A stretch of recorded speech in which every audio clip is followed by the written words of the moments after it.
안녕하세요. 더불어민주당 안녕하세요. 정봉주입니다.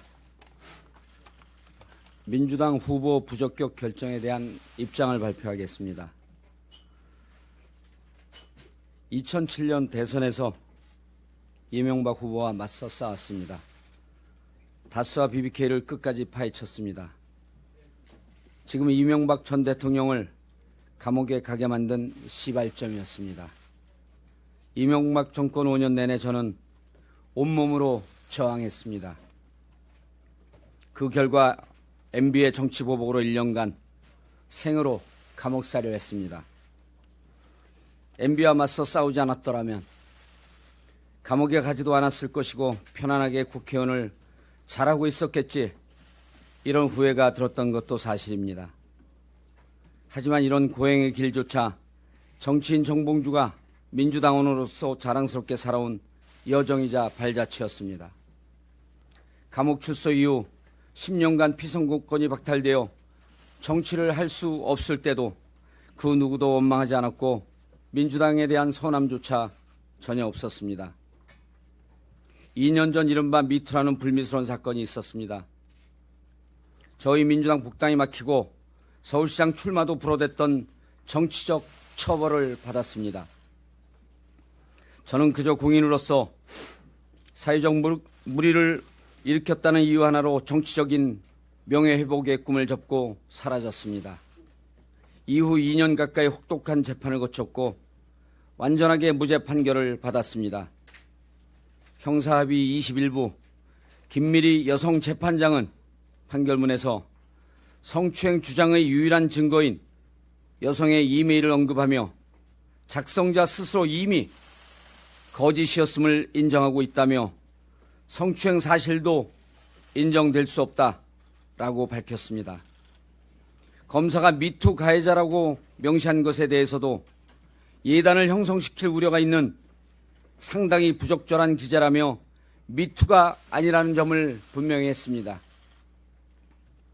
재판부는 또한 제가 현장에 가지 않았다고 한 것이 거짓말이라는 프레시안의 주장에 대해서 자신의 행적을 추적 확인하고자 혼신의 노력을 기울였다며 제가 거짓말한 것으로 보이지 않는다는 취지의 판결을 했습니다.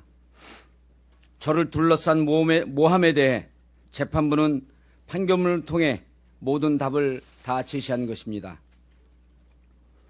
법원은 양심의 최후의 보루입니다. 판결문은 이견과 갈등을 정리하는 국민 눈높이의 최종 잣대입니다.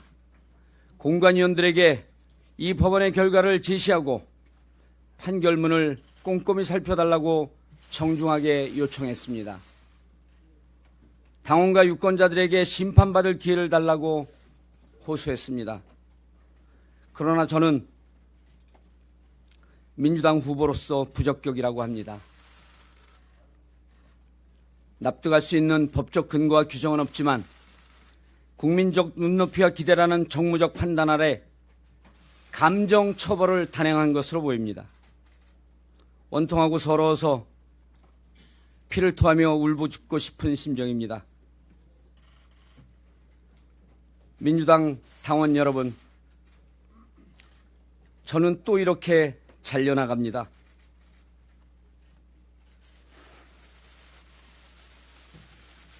처음엔 이명박 정권에 의해서, 그리고 이번에는 어려운 시절을 함께 해왔던 동료들의 손에 의해서,